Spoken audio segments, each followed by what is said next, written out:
3. Oh, boy. We've been waiting a long time for this to happen, but now we're finally there. Now we're finally there. And, of course, I'm always joined by Hornet AJC. If he does not have his mic muted. Hornet? Oh, shit. Yeah, I wasn't, sorry, I wasn't, really waiting for him to return. I was moving on and doing different things, but It is. We didn't really care that Ranhert was gone. We're just glad to have him back. It's fair enough. And of I course, was replaced by Tom, so it's a mighty fine replacement if I do say so myself. man, so many. you were also traveling the world at Disney World, so it's just like, yeah, I'm not jealous that you're there. That's okay. Yeah. Thanks to Ranhert being gone, I learned that Florida does not have 40s. You can only get 35s. And I wasn't that told you that either, so.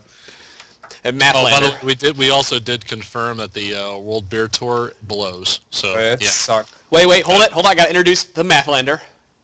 Hey, what's up? I miss Tom, actually. I was just thinking that. There we go. I do, too. I actually listened while I was down there. I was like, this is a pretty fine podcast. These guys do a bang-up job. I should try to get on this. So you guys probably heard a new intro this week. It's kind of a hint teaser of what we got going on next week. We're going to have a special guest. He's going to be releasing a song. He's made this new intro song for us that we'll be redoing next week, and that's all I'm going to say. So maybe if you guys have been following on Twitter, you'll know. Of course, I think we should go back and talk about this World Beer Tour. So what's wrong with it? It's the most generic beers that you can find, that you can probably find at any beer store that has, non-domestic beers. Yeah, it's pretty bad. Like, do you want the best of Great Britain or best that the United Kingdom has to offer? Try Carlsberg. So are you like in Mexico? Isn't that Danish, though? Carlsberg? I don't know. It's just awful. I mean, it's like the last thing I want to think of when I want to try a new beer. And then I think Japan had Kirin. They didn't even have Sapporo. Germany had 2 beers that were, somewhat rare. One of them was an Oktoberfest, but that it wasn't even an Oktoberfest style beer, so that was really confusing to me. An Oktoberfest beer has a very certain characteristics to it, and it just wasn't that at all. So it was like a Pilsner. I was kind of pissed off. So were you going to Mexico and getting the Dos Equis? No, I just. That would actually be a decent beer. I just got Yingling. I got Yingling from the stupid guy that sold pretzels on the side of What? Yeah, Future World. Yeah, he sold pretzels, lukewarm, cheese sauce if you wanted it for your pretzel, and beer. Lukewarm, sitting in the 70-degree it was weather. Bud Light or Yingling. I was like, give me the Yingling. Of course. Which I actually struck gold the one time because he went to pour it, and it's like a $7.50 beer, because everything's jacked up in price there. And he goes to pour it, and it only fills up half the cup, and the keg kicks out. And he's like, well, you get this for free then. I was like, all right. Score! Thanks. I'm going to Germany. Yeah. I'm going to sit right here in front of you and drink this bad boy and wait for the keg to arrive. I really wonder how many of our listeners actually are legal enough to be able to drink beer. I wish we had a demographic to see. Yeah, You think I drank beer when it was legal? Yeah, I know that, but yeah. So any of you guys? No. Uncle Ranhert does not support underage drinking. We were to say Wait, what? No, I certainly do. No, you certainly do not, Mr. Uncle Ranhert. Uncle Forak might. I'm actually an uncle too now, which is kind of funny. I didn't realize, but as of last week, I actually am now an uncle. So the Uncle Ranhert thing actually has credence. It's kind of so weird. I always forget to say that we are the official podcast at GG Chronicle and LeagueCraft.com, so I kind of want to throw that out there. If you guys haven't checked out LeagueCraft, they have a whole brand new site. They've redone everything. And, of course, any of you watching this may have come here from the ggClassic because you guys subscribe to the YouTube channel. Or, I'm sorry, the OWN channel. And if you guys didn't watch it this weekend, you missed out on some amazing games. The Fortnite coming back from being not ranked at all to come down to the finals to face TSM, knocking out CLG and other competitors. It was just a fantastic weekend. I think most of us watched it, right? Yes. It was damn nice. I was really impressed with the games and the quality, and I think the casting went as well as we could expect. I couldn't have been happier with the quality of games as it turned out for our final weekend. I was very, very happy to see, some of the best teams came out, and even though CLG game. I give them credit because they're playing on 200 ping at 5 a.m. in the morning, but they came, they showed up, and they played well for the most part. But you could tell that there were some tired mistakes, and I can see, them that probably weighing on them. But overall, the weekend was fantastic. We had a great amount of feedback from all of you, and the event went on. I couldn't have expected better for our first event, to be honest with you. No, I was actually kind of upset, just as from a caster standpoint, that I didn't get to cast all that much. The one weekend that I was supposed to, my ISP went out. I think I mentioned that last week. And then, of course, CLG decided not to play in the 3rd and 4th place match, and that was when I was supposed to cast in front of everybody. And I was like, are you serious? I can't cast. But, all the other casters that we had got a lot of good exposure, so I'm happy for them. At least I have something to fall back on with the Trinity Force podcast, right, guys? I love being around you guys. Yeah, and certainly, I know there was a lot of complaints out in the community about certain aspects of the tournament and things like that, but I would also like to mention out there the fact that we being GG Chronicle, the GG Chronicle family, actually posted like Reddit threads asking for that feedback. There wasn't a whole lot of like flame threads that we had to go looking for and trying to find, the good within the bad. It was one of those things where we were actually reaching out to find and gather up as much criticism, be it good or bad, to then take back and improve for the next ggClassic. So we appreciate everyone that spoke up about any issues or any positive feedback that was given, and we're going to take it all to heart and improve next time. And certainly look for more tournaments from us, because we will be having more, and we look forward to running them, and we hope that you will come back and watch them as well, because we will improve and we will get better, and I'm only looking forward to what we can produce later on with bigger prize pools, I might add. Right. Bigger prize pools, better prizes. I mean, the gaming.stackexchange.com had disgustingly good prizes all weekend, and everyone, anyone who won those, I don't have the list in front of me, unfortunately, because they haven't given the final winners out, but the final weekend, you could have, going on the site and asking a question, you could have won a solid-state hard drive. I mean, how easy is that? You just you come up with an insightful question, maybe you wondered why a Kali loses a Talon top, and you got the most upvotes, and that's why, suddenly you're winning a solid-state hard drive for doing nothing but asking a question that'll make yourself better at this game. So you couldn't really ask for a better tournament, in my opinion. I couldn't ask for better benefits either. I mean, there's plenty of prizes given away. We had a great showing for almost 35,000 viewers for a game. I mean, we had a great time running it, but even a lot of work behind the scenes, but it turned out really, really well. Speaking of 35,000 viewers, the other day I was talking to Optimus Tom, who obviously sat in for Ranhert over these couple weeks, and I played. And he was great, by the way. Yeah, if you haven't said it, he was terrific. He's the best. So good. Tom is so good. But I was playing ranked with him the other day, and I kind of get shaky when I'm playing ranked. My nerves calmed down after that, but I can cast in front of 10,000, 15,000 people like I did, even up to 30, no consequence to me. But as soon as I get in a ranked game against 5 other people I don't know, I'm like shaking and they just go nuts. So I have no idea what's going on with my nerves there.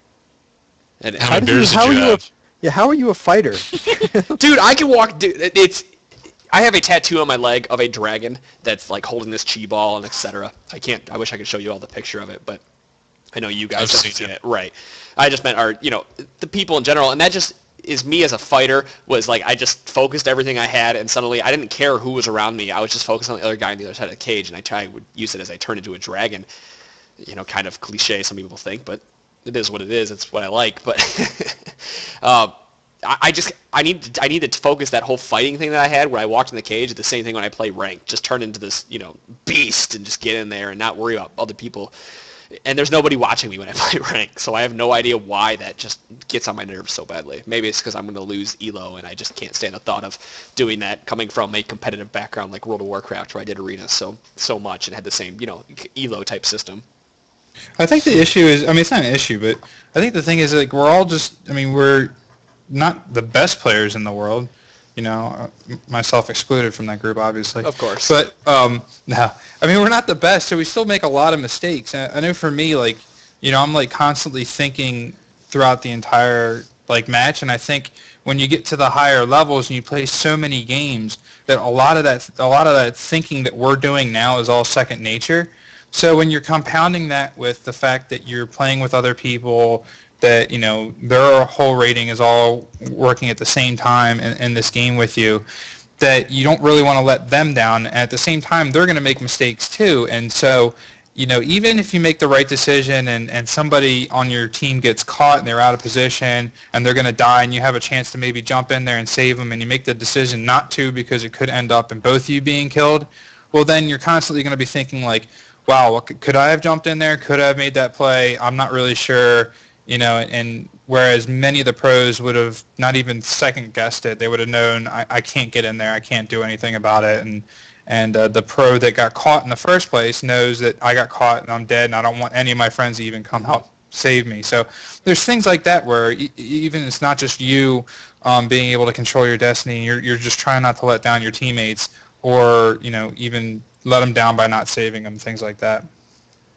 Wow, fantastic analysis of all that, because I've never really thought about it that way, but it must be all subconscious where I'm thinking about, what everyone's doing. I'm hearing everybody talk and everything, and when I was playing some of these rank 5s, I've been trying to play jungler more. As some of you know, I play AD carry a lot, so I've been trying to be the jungler, and I feel like there's just so much more weight on the jungler's shoulders, because it feels like if something goes wrong, it's my fault because I wasn't there. So I don't know. Hornet, I don't know if you mirror my thoughts there. You've played more jungle than I have. Well, what did you end up playing when you were playing with them? Nocturne. All right. I mean, that's a role. The part of jungle, and this applies everywhere. And this is why I have a lot of respect for the pros who do it so well. Is there's so many more decisions as to when to go in, when not to go in, what vision you have, what judgment calls can you make. I mean, for the most part, this is why I believe St. Vicious is one of the best players out there, is because he not only makes calls for CLG for the most part, but he also makes the calls and makes judgment calls and makes them quickly. And it's such a management of not only what you're doing, but also predicting what your opponent might do as to go along with when to gank, where to gank, how to properly pull it off. I mean, there's so many things that go into it, and Nocturne is no different because his ultimate is such a useful tool, but it can also make you overextend so easily into a bad situation. Next thing you know, you're caught and you can't get out. I mean, there's a lot of things with Nocturne that make it even more complicated with his ult. That darkness is great and it gets you to a champion quickly, but if you're not in the right spot, to contest it, and you don't know exactly where the rest of the team is at times, it can get you in trouble too. So, look at it as you play a role that you probably didn't play very often. Right. You're definitely much better. AD carry by heart, and you've played other roles sparingly. Probably top lane maybe being more. But jungle is not something that you're just going to run in and be like, oh, yep, I'm ready to dominate. I'm ready to make all the judgment calls, and I'm ready to do everything. Yeah. In this game where, so many more people are educated, especially ranked teams, that it just doesn't work out, very easily that way, if you know what I mean. Yeah, and I think the big thing is to really, it's easier for us to do it because we've done some casting, that we can take a look at, again, the loading screen and figure out the matchups and figure out what's going to go on. And you can almost dissect the game from an even kill. If equal, skilled players are playing every one of these characters on both sides of the river, what's the turnout? What's the lane matchups looking like? And what's the turnout? And it shouldn't matter what position you're playing, as long as you understand where your strengths are, where your weaknesses are, from a very, down and dirty meta standpoint, then you can at least figure out that if you're playing your best game, what are you up against, and where should you avoid, or where should you take advantage of. And then as all the other pieces start to fall within the game, you can then adjust accordingly, either up or down, or in one direction or in another. So I think you can take some of the guesswork out by analyzing the game ahead of time, as if you were a shoutcaster, and if you were telling an audience what your predictions are for these different matchups, and then you can just fit yourself into that role and then try and play it out that way, or take advantage of different matchups. I feel like. But also, go ahead, Hornet. I was going to say, also remember that this is why pro teams dedicate themselves to one role. And when you try and do multiple roles, like for instance, we knew a couple teams like Goose a while ago, and even Epic had rotating roles where they could do multiple things, but yet it hindered them. And even Dan talked about in the first interview we did on the Trinity Force podcast of being able to do multiple roles sometimes is an advantage, but more often is a disadvantage, because maybe you're missing out on some matchups you don't know, or maybe you have to know twice as much knowledge for the particular lane you're going in, or the jungle setup. Like those type of things like matter, and if for your particular role. And when we're so specialized in this game at people doing certain roles, especially in ranked teams, that it can be tough for you to just try and say, oh, yep, going to adapt being a jungler and be okay.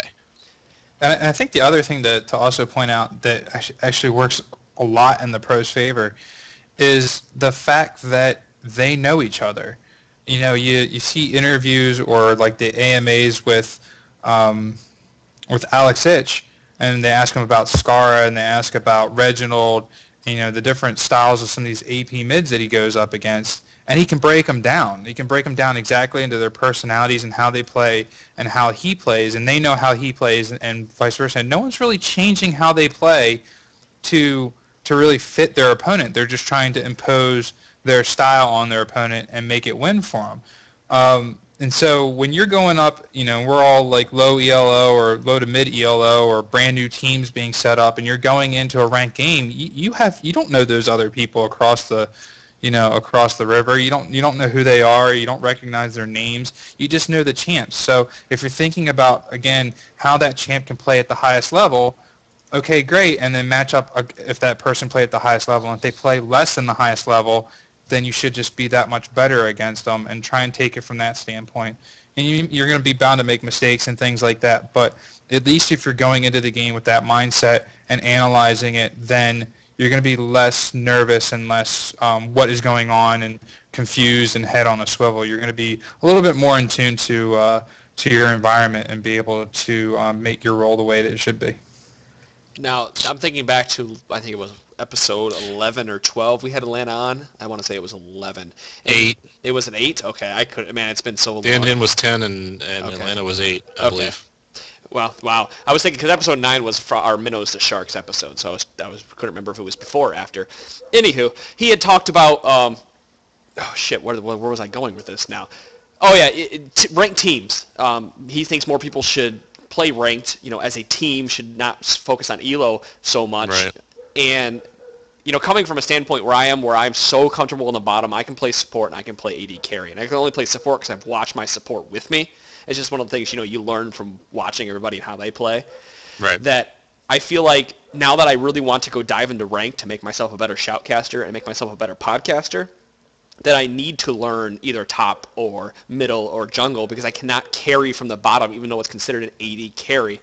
Because if I'm from the jungle, I'm the one who takes care of ganks. I'm the one who watches the map. I'm the one who can ping more. So then if I'm the bottom lane just farming away and only can really watch Dragon. I mean, yes, I can watch the entire map, but I don't know where the jungler's at all the time.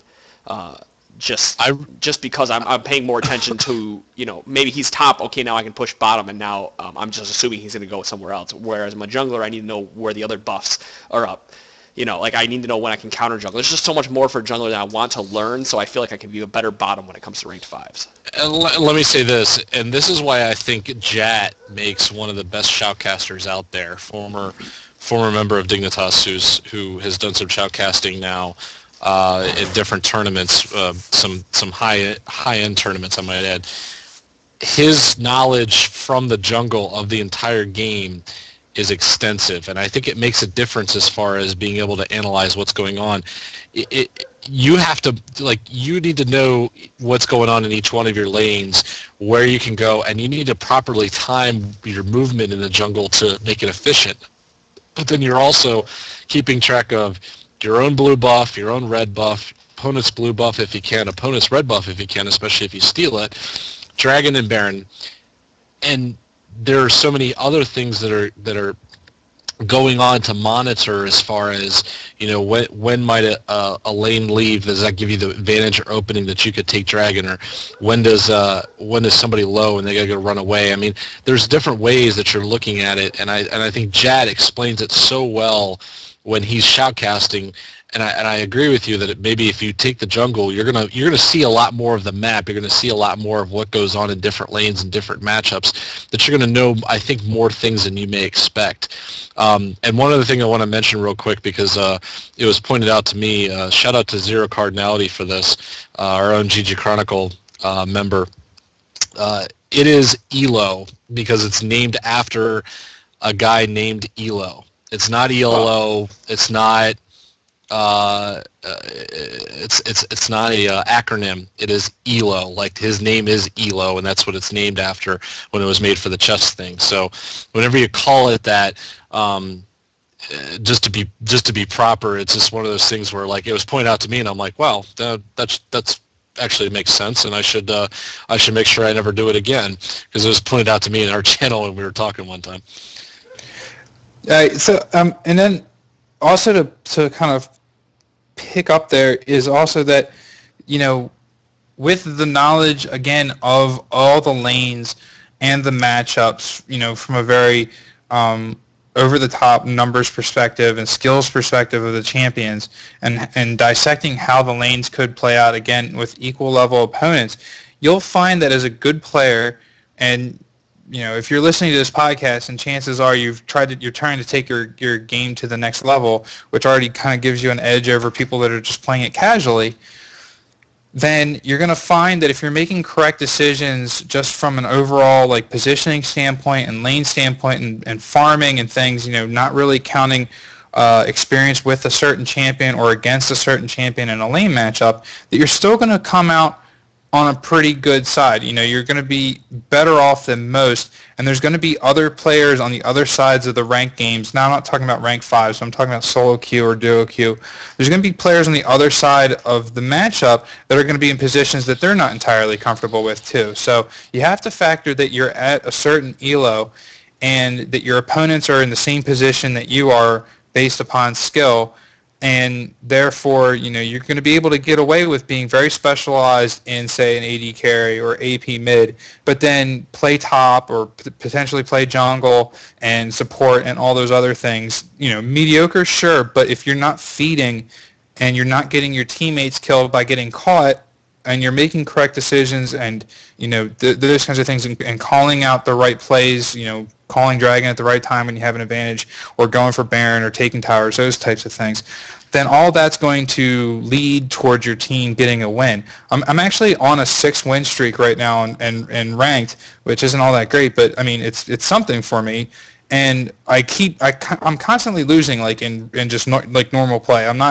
I guess we had a little bit of some good games last night, but I haven't really had any performances where I've just overly dominated recently, and it's kind of got me down. But then I go into ranked, and I'm playing really well, and I'm dominating, and I'm playing top, I'm playing mid, I'm playing AD carry, and different roles, not because I choose to, but because I'm going to conform to what the rest of the team wants and needs, and therefore it puts me in these other roles. But I can find that I can do that with some smart knowledge and smart gameplay, and I'm not going to play AD carry to the level that Ponophobia does, or I'm not going to jungle to the level that Hornet does, and I'm not going to sit at my house and eat granola like Allslander does.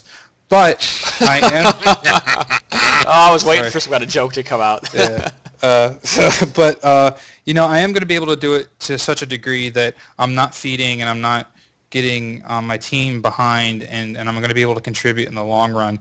Maybe not to that extent that a specialized person would, but good enough to win the match. Ranhert, I know, or not Ranhert, I'm sorry. Auslander, I know you don't play any ranked. More or less, you're just kind of playing with friends. Is there anything you see coming from a friend standpoint that, if other people are playing with friends, maybe they should be working on, kind of coming from how we all play together and how we talk? I'm not sure if you had any insight on this, but I was hoping you did. Yeah, well, when I play with with my friends, our coordination is always very good, and we actually do play we usually do try hard. So warding is good. We'll try to track any timers that are available, like their blue or whatever, dragon for sure. So that's, I just think, is kind of where I enjoy the game. Is that we're playing just normals. Like we'll do draft normals or whatever, but we take it serious and we try to make the correct play. And for me, it's just like less pressure because if someone screws up, I mean, other than Pwn, I'm really not going to yell at anyone. So yeah, of course not. Especially when you're down there supporting me, and I just decide I'm going to go balls to the wall after these guys. But why the hell did you do that? You're so dumb. Well, I also did lane with Ranhert, just me and Ranhert for about 6 months. So I'm basically used to people just suiciding. I don't know. I feel like you've gotten gun shy because of that. Because you just figure someone's going to go in there and say, I'm running away. Screw him. Yeah, He's out here by himself. Well, I'm always shocked when there's a chance to just dive under a tower and we don't do it. I'm like, what the? It just seems wrong. And like it's the quote from Star Wars: "Who's the fool? The fool or the fool who follows him?" And that's like how I used to feel playing with Ranhert. Like was he the idiot or am I? Because he goes into a no-win situation, and I'm like, well, all right, let's go. Yeah. Well, I suppose if he's going down, I'm going down with him. It's like going out with the ship, right? Ranhert's your ship. That was like our old gameplay. If one of us is going to die, both of us are going to die. Is this the time to announce the the Ranhert Syndrome T-shirt? Oh my God, I completely forgot about that. That's such a fantastic time. Ranhert, do you know about this contest? Like, can you talk about it since it is you? I can't really talk about it too much other than what you suggested, but I guess the contest is to design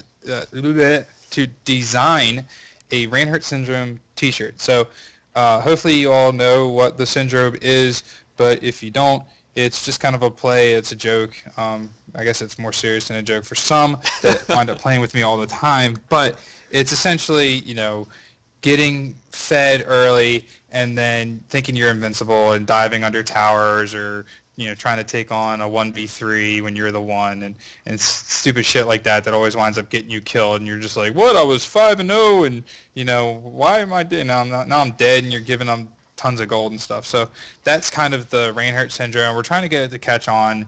It's fun. It's whatever it is, and it's a funny way. It's the truth. It's a funny way to say, oh, this guy just dived the turret even though he's been 2 kills. You just call it Ranhert Syndrome, and everyone's like, oh, that's what that is. Just like you say, try hard. People are trying hard. I mean, it's a little bit easier, but yeah. So if you want to design a T-shirt or come up with a slogan or just even just a T-shirt idea, front and back.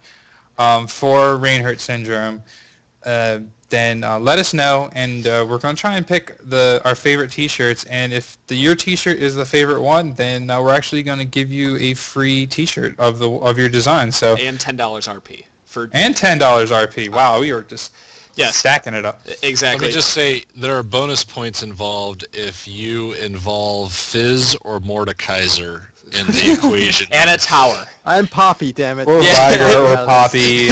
All Poppy those makes fine. sense too. The only person that tower dives is Viger. There he is. Yeah. I'll do it too. I got Flash for a reason. So to recap it real quick, just design a T-shirt, throw it up to feedback@trinityforcepodcast.com. You can send the PSD of it because I'm going to need to turn it into a EA something file. I can't remember the exact file name I'm going to need for it because it needs to be made in Illustrator. Anyway, we'll talk to you about that. But win $10 RP, win a free T-shirt, and then we're going to end up selling those. I don't have a price point yet. It's going to be based on the demand for them. So if we have like 25, I think I only need like 6. 4, in other words. Well, yeah, there's at least 4, but I think I need at least 6 people to want it, and with the number of listeners we have, I think we should be able to get at least 6. Well, there's 4 of us and Optimus Tom, and in the winner. So there we go. There we go. 6. We'll at least make them, and we'll all take our pictures. It's a good thing we brought Auslander around for this math crap. Yeah. But we're gonna. The more people we get, the cheaper the T-shirts will be. I'm gonna try to take care of that because I work for a company that will do that. So we'll see what we can. I don't know price points yet, but like I said, win $10 RP, win a free Ranhert Syndrome T-shirt, and make sure you include Trinity Force Podcast on the shirt somewhere. Yeah, hopefully this shirt will last longer than my last gaming T-shirt I got from Pwn. Would make more sense. I still wear it, and my evil avatar branded fight stick.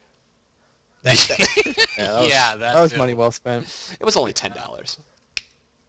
So I kind of I'm looking forward to having my Ranhert shirt because I'll just wear it to the gym, and then if someone asks me what's Ranhert Syndrome, I'll just take him into a racquetball court and throw medicine balls at him.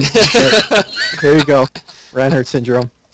Tower shot! Tower shot! I figured you'd pick up It's either that or you offer to spot him on the bench press and then drop it. As soon as they get to like their max weight, you just walk away. He's oh God! Ranhert! Ranhert, that's your name, right? How's that feel? You're stuck under the tower with no one to help you. Yeah, what goes through Ranhert's mind when he's stuck under the tower with no one to help him? He's thinking, I can get out of this, no problem.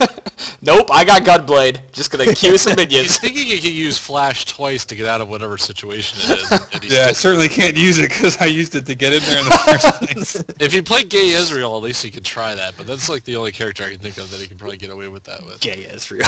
I like Yeah. how you... Fizz, maybe. That's Yeah, you can Playful Trickster, at least one of them. One of the tower Playful shots. Trickster or Flash, but There you go. yeah, I'm still dead anyways. So I'm going to kind of turn this into another conversation. We just got done talking about ranked teams. The Frozen Swede had asked us questions a couple weeks ago, and he wanted to know what's the importance of team composition when you're playing a ranked. And in my opinion, I feel like you have to, like, if this is solo queue ranked, you just need to play what's going to carry the team the best and have the best chance at carrying the team, in my opinion. Now, if we're talking about ranked fives, that's a whole different story. That's all about counterpicking and everything. I was about to say, and the funny part is I'm going to give you a good example is the CLG versus Fortnite game, where CLG picked entire counter comp that they would poke away. They literally would stand back and poke you to death, and there was nothing that Fortnite could do in this particular game where they just were whittled down, and slowly but surely towers would fall because Hotshot GG was on Italy. I'm going to forget the exact comp that it was, but I know St. Vicious was playing Maokai, and that was the only champion that had to stay up front, and everything else was a poke comp. And they literally would just poke you to death. And a lot of people were saying that it was boring, but let me tell you, it was strategically well done because there was nothing Fortnite could do. Every time they tried to advance, they paid the price with everything being thrown at them as they were getting there. And the Maokai could either root them or they would just run away in time with the Shirelias because I think they had 2 or 3 Shirelias in their itemization. That's just an example of how team composition works well if you can execute it. And some of it has to do with who you're playing with and how your teammates work together.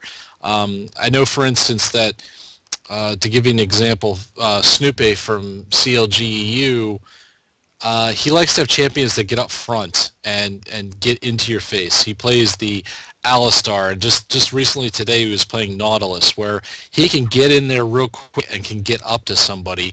And the reason he does that is because he lets the rest of his teammates, play the avoid or dodge, especially Froggen in mid, who, Froggen is so good at dancing with Ahri, but the thing is that he needs the movement to deal the or needs the movement and the freedom to deal the damage. So that is such an impressive way that teammates balance each other because they know each other. Just to give you some examples. Yeah, I think another thing about team composition that's really important. While I think some can argue that doing an all-counter team can be good, it can also be very detrimental. I think you always need to keep the overall composition in mind, as it comes to early to mid game and late game. So those two things, early, mid, and late. And really what you're looking for there is if you're doing a counter-picking composition, you're really focusing on laning phase.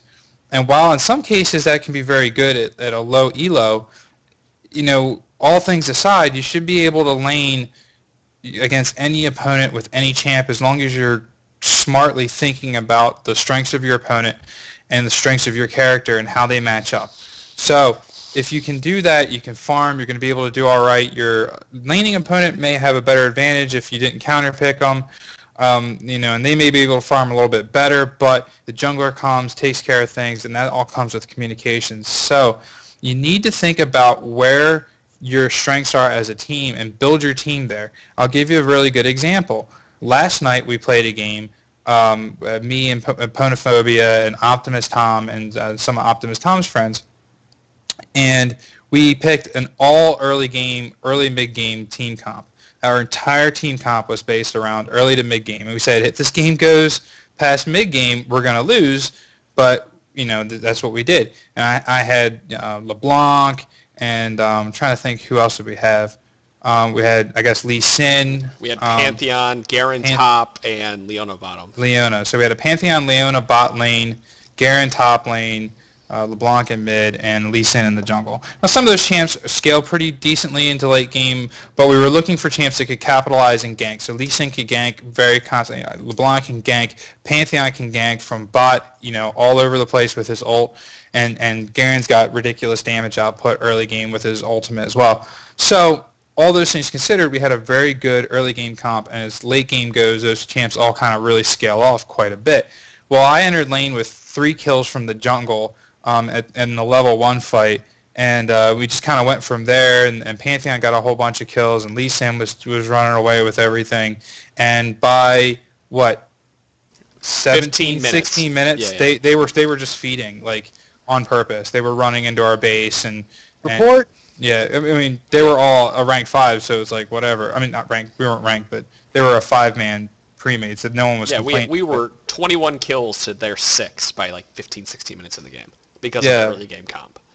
So it was one of those things. It was just if they thought about how our comp worked, they may have held out and may have tried, continued to try hard, but we had an entire 5 team that was built around that early to mid game, and that's what we focused on, and we knew that we had that deadline. And you could do the same thing with late game. Moscow 5 is very famous for taking that late game and knowing that they can constantly, focus on just farming, and then they flip a switch when it comes to late game, and they know that they can dominate at that point, and that's what they play for. And they don't let anybody that plays for an early to mid-game comp take over on them, and they just sit back and farm and back when they have to and play passively and farm until late game, and then they just take over and dominate because that's where their champs are best.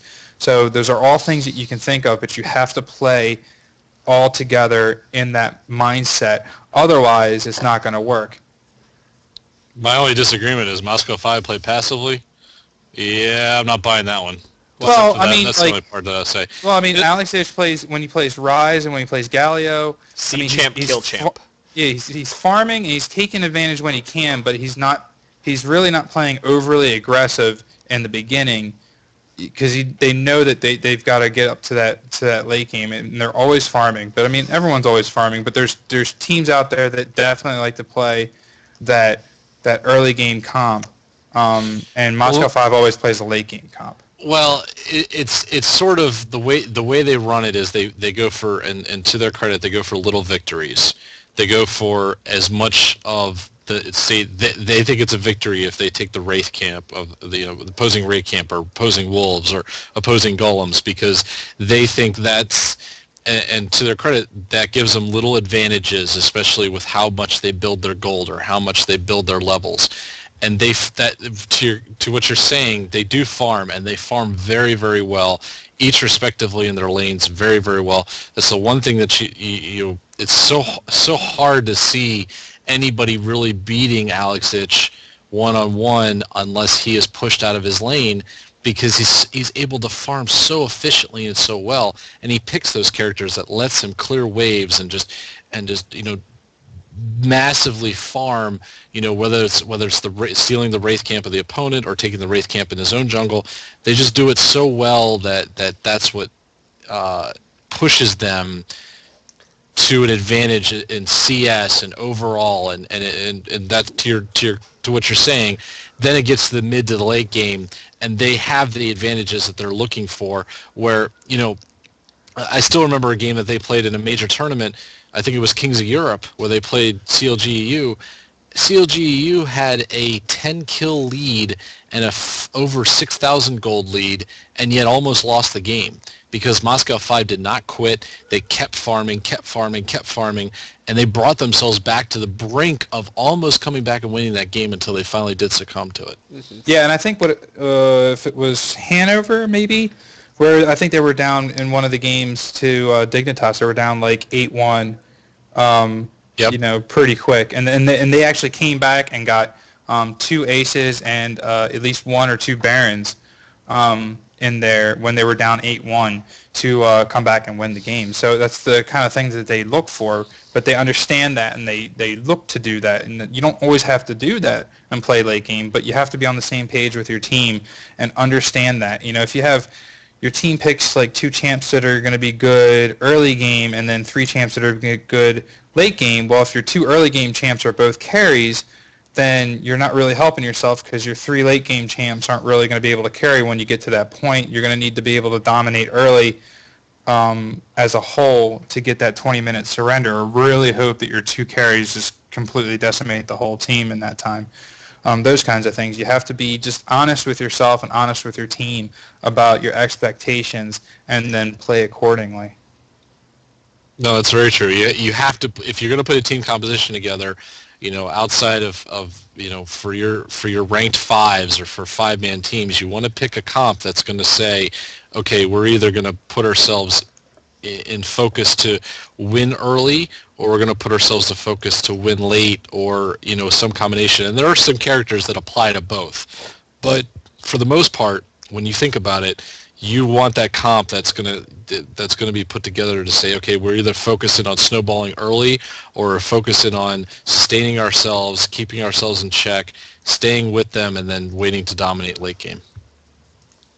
And there's a reason why a lot of these pro teams are doing, are all trying the same thing. There's a reason why Protect the Cog has a name like Protect the Cog. It's not because one team tries to do it. It's because a bunch of teams are attempting to do it, and it's something that works and picks up. But if you're going to play Protect the Cog and you just put like Leona and bot lane to support with them, and then you don't have a bunch of other beefy champions, and you're not really going to be able to protect the Cog that well. If you don't have a whole bunch of CC and bruisers to stick in front of Cogball, you're not playing Protect the Cog. So it's just one of those things that watch the pro teams, learn from them, see what the kind of things they do. There's a lot of pros out there that talk about comps in their analyses. Chaox is one of them that does a lot of work with picking comps and analyzing comps. And a lot of the casters out there also do the same thing, where they're looking at the comps prior to the match and analyzing them. And you'll start to learn some of the things and start to put it together, because it's really hard. It's really easy to go and pick a champ based upon a counter by looking at a counter Excel spreadsheet or something. But it's really hard to think of the big picture of your entire team's comp, and then also recognize when you may have to alter that in the middle of champion picks, champ select, based upon what your opponents are doing. So. Yeah, I guess one of the big things we've been working on as a team is talking to the day is what you mentioned before, just not picking champions we want to play and instead focusing on team comp. Because I think that's one of the downfalls as the team that we play in normal draft. Obviously, we haven't played any ranked really together, not since our implosion way back in December. Wow, you remember the month that happened? I forgot all about that. Like, tried to forget it as much as possible, yeah. I should say. Well, it might have been, it was December. It had to be, because it was like just right after the thing came out. But I guess talking about it, because most of the time I'll go, hey, what sport are you going to play? All right, well, I feel like playing this. They don't go well together, but play this. And Ranhert's like, well, I feel like playing Rise right now. And, Side note, Yordles don't work well together. And 5 Yordles and a Kennen top that doesn't know what the hell he's doing do not work well together. Apparently, Kennen is a counter to Poppy, yet I got fucking shit on because I have no clue what I'm doing as Kennen. AP Kennen. I can play AD, but you would think it would transfer over, but no, one of the things. So moving on here real quick, we are getting near the end of the podcast, and I wanted to do what I think is going to be our last segment of Support Ranhert for a couple of weeks at least, because we are kind of we're not running out of ideas, but I think we need to let it sit stagnant for a little while. And we've had some feedback come in from listeners. This actually came in like 3 weeks ago, but with the tournament and Ranhert being gone, we have not gotten to it. So Adam H. actually wrote in back when you had said, I am picking Teemo. And he wrote and said, number one thought about supporting Teemo is he would Q-dodge immediately if he saw Teemo being picked. Well, that's good, because maybe if we're lucky, I'll wait 5 minutes so we can play again together, and I'll pick Teemo again. So now, Yeah, whatever. I think Teemo's a really good champion. I like playing him a lot, and I actually played a game yesterday with Randy's favorites minus Holy Spork, who had just welcomed their new addition into the family. So congrats, dude. But I was playing with the rest of your team, and one of the guys was going Teemo top, and I was hiding in the bushes, went invisible. And they had a Kale up there and they had a Warwick up there, and neither one of them had an ability to be able to AoE or get Teemo out of the bushes. So he just sat up there in the bushes, and they were just infuriated and were just waiting around in the bushes waiting for him to move because he knew exactly where he was and would just stand there and wait for him to move, and he wouldn't move. Meanwhile, our jungler is getting ahead and everything else is going well for us. So it was pretty funny, but I don't know. I think Teemo can work. But he does have a short range, but he has the quick movement speed on his side. He does have the blind on his side. So in certain situations, if you really know how to play him, you can maybe play him bot, but you can certainly play him top in most occasions. You can play him mid if you really want to. Yeah, I was hard to see him bot though. It's awful. I played him It's bot. awful, really. It really is. I'm sorry. He can play top because he has so many utilities to work, well farming in top lane, and I guess I could buy a mid lane. Just keep him out of bot. Oh, sorry, my internet cut out there for anyone who may have been listening. I missed what Hornet said, but yeah, he doesn't want him bot. So Hornet's saying he would have dodged too. I dodge if he's going to be bot. If well, he's gonna next be time top, I it's play. fine. But Teemo bottom lane. It works. I mean, it doesn't work great, but you can talk do about it another smart team enough. composition that isn't going to work. Yeah. But Adam H goes on and says he was going to pick Nautilus to support your Teemo if he had to support him. And he goes, because he thinks the amount of CC will allow Teemo to dish out as much damage as possible, including with his poison, which is a damage over time. And then if they still decide to die Teemo after all of that, Teemo can blind and mushroom, giving Nautilus time for his abilities to come back up from cooldown, and it'll start all over again. Yeah, I mean, it works. I don't, unfortunately, Adam, Yes. The other Adam, not you, Adam. But unfortunately, I don't exactly, it was a while ago, I don't remember exactly who I'd given the Teemo support pick to and what the options were. But, I mean, certainly Nautilus would work, and really the whole segment was really for fun and to see some of the options and what I would like to have support me. But Nautilus will work great. A lot of CC, the ability to initiate and lock down a champion allows Teemo to get in there and get positioning to be able to consistently hit with his poison, auto attacks. Yeah. Well, I wasn't gonna say poison darts, but his poisoned auto attacks to be able to just continuously hit with that and maybe even play some eggs behind him and things like that. So it's a great pick. Try it out. Let us know how it works. If you can, I think that's great. Let me just say as a side note that Nautilus is a CC machine, especially on one particular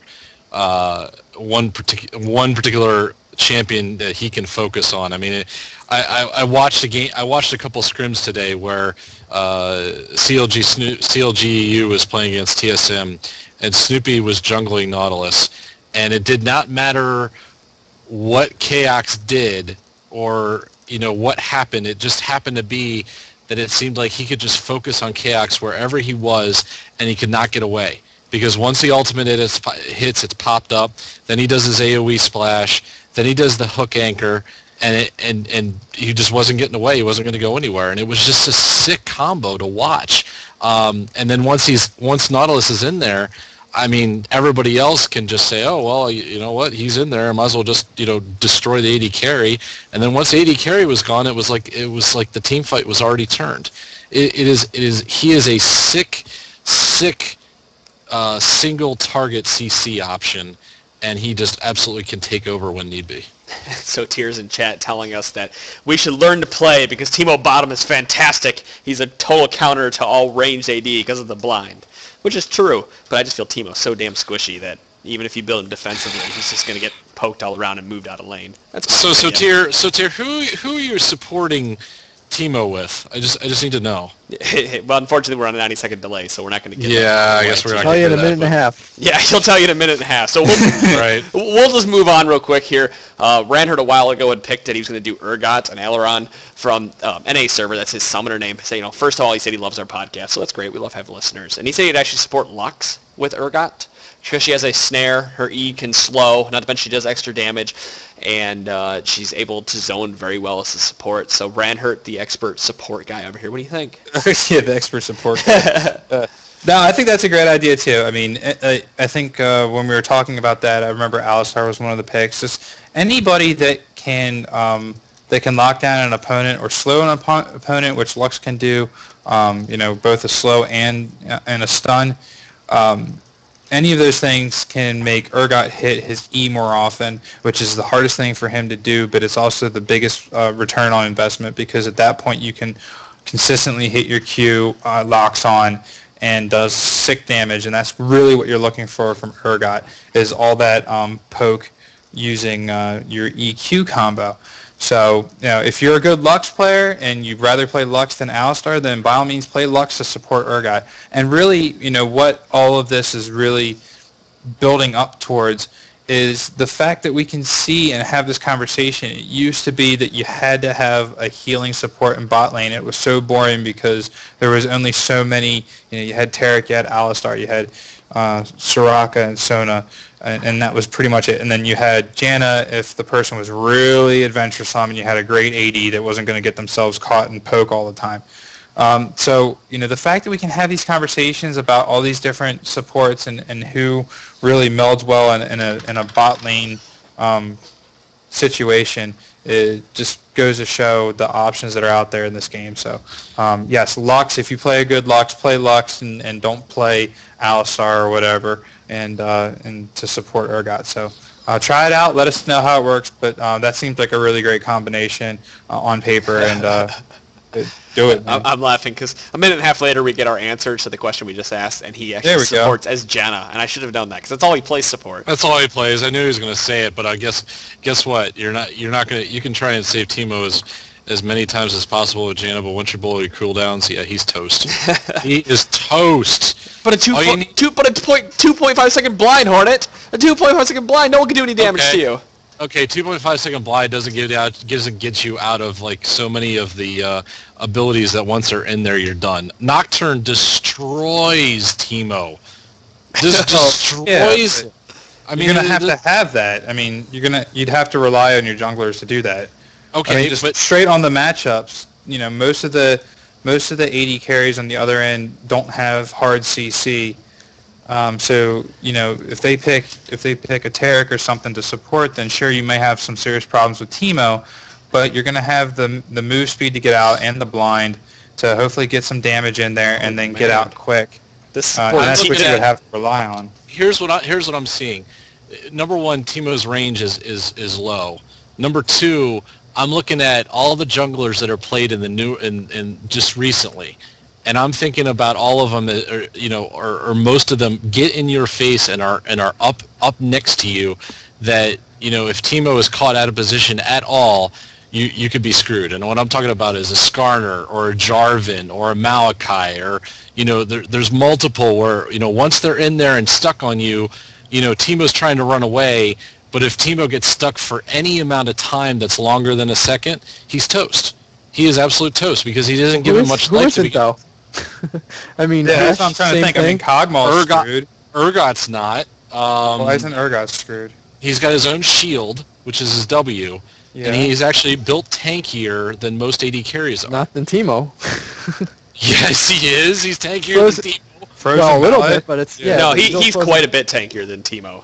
Frozen Mallet and give me a break here. The way you build it, if you're playing Teemo in the bottom lane, you're not building Teemo in your defensive masteries. You're going straight offensive mastery because you are now the AD carry of the team. Unless, of course, you have some crazy team comp where you have an AD carry. Then why wouldn't Urgot follow the same thing then? If you're playing Urgot bottom, why wouldn't you go all offense? Because Urgot can poke more than Teemo can. Urgot all you do is land a Q or an E, and suddenly you're queuing them to get them the hell out of there. Urgot is just so much more damage than Teemo does. Yes, Teemo has the blind to stop any ganks coming in, but if someone picks a Teemo and they're going AD carry, you just pick someone with a stun, and he's done. Well, that's the thing. Yeah, if you pick somebody with a stun, then you're going to be in serious trouble. But so is really any AD carry. I mean, I know, I get it, but I think his range is just as long as Graves, if I'm not mistaken. It's just a little shorter, or a little Maybe longer. I don't know. A little shorter and nowhere near the damage output, I might add. Nowhere near. It's also safe damage. I mean, the poison doesn't give a shit about armor. So it's anti-Yordle sentiment. It's like Odd One is on the podcast. Oh no! I take Tristana 50 times over Teemo. Sorry. I just feel, yes, you're never going to see a Teemo bottom lane. Well, I won't say never, because we've seen some crazier times. We're not going to normally see Teemo bottom lane because he's such a hard counter for a lot of top lane champions with his blind and his range and poison and whatnot. However, for this conversation, yes, Teemo can work. I just would rather play somebody else in the bottom lane. Thank you. I don't think anyone's arguing with that. It seems to be. We're just arguing for the sake of arguing, really. The ideas as to why. I don't know. As to why he shouldn't be bot lane. I can't. I'm not finding a good enough reason for him to be bot lane when he is squished by any CC. But all the AD carries are squished by CC. Yeah, they're all squished by CC, other than Urgot. Kog'Maw is even worse than Teemo is. 10 times. No, see, here's the thing. I'll give you another for instance. Vayne can roll out, okay? At least Caitlyn can shoot her net and slow somebody down and get propped, further back. Like there are certain ways. None of that cares about Nocturne ganks. I mean, excuse me. The stun, is going to go as soon as it locks on. Okay, but also the fact is that Vayne and Caitlyn also have a longer range, so they're farming from a safer position. Vayne does that much longer of a range. I understand what they're saying out here, and coming from playing AD, Misfortune doesn't really have any outs. She has a strut until she gets hit, and Kog'Maw, usually Kog'Maw is forced to sit back by his tower anyway, and once he has a jungler on him, he's only saved by flash and a heal. Same thing with Teemo would be. Now Teemo is able to blind somebody, but once they're in, they've already done the damage to him. They'll, like Graves would EN, Q, and that's just a big chunk of his life. I think the main point of contention here is where Teemo should be played rather than in the bottom lane. He just doesn't scale as a super hyper carry like a Cog does. And that's the problem. Yeah. I mean, we're not really seeing him. We don't even see him in top lane that much. And there's a reason. He doesn't really just fit anywhere. But at the same time, if you play him well, you can probably fit him anywhere if you really want to. But he doesn't really fit into any of the lanes very well or with any of the team comps. So it's just kind of the plight of Teemo at the moment. I don't know. I think Rain Man would have something to say to you. He doesn't really play him hardly at all. Not anymore. No. He doesn't. Mastery changes. Wow, our support Ranhert segment turned into why the hell does Teemo work bottom laner? How fantastic is that? So, you guys got anything else for this week? Any of you? Nope. I don't think so. Oh, I think I'm good. I think I got my points across. Auslander? Yeah, let's fucking end this shit. All right, why don't you take us out? Yeah, if you want to give us a call, it's 203-494-203-493-6723. You can text us at that number as well. Or you can email us at feedback@trinityforcepodcast.com or follow us on Twitter, tforcepodcast. So that'll do it. Guys, don't forget to stick around for next week. We'll be going live again on this channel at 8:30 p.m. Eastern Time. We are going to have a special guest. He actually did our intro music, and we're going to have what you heard, there's actually lyrics to go on top of that, and they are fantastic. And we will be playing that next week and debuting that along with I'm going to say, new tune, new song, something. So, guys, we will see you all next week. Later.